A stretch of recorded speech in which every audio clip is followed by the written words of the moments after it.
Bernard Klenov, création aujourd'hui de l'INB Côte d'Azur, qui délivre des formations qualifiées dans les métiers du nautisme. Cela répond à un besoin des professionnels azuréens du secteur? C'est plus qu'un besoin, c'était un impératif, puisque la région Provence-Alpes-Côte d'Azur génère plus du quart du chiffre d'affaires du nautisme et du yachting dans ce pays.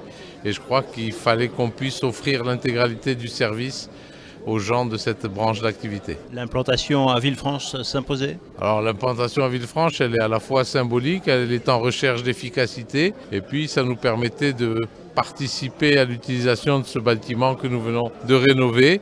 Et je crois qu'il est cohérent que les jeunes que l'on forme sur les métiers du nautisme et du yachting se retrouvent dans un lieu de tradition, aux côtés par exemple des chantiers Pasqui.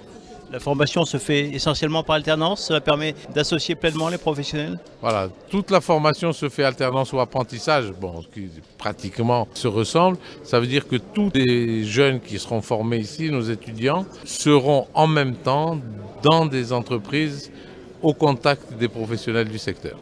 Vous avez choisi quel type de formation pour débuter?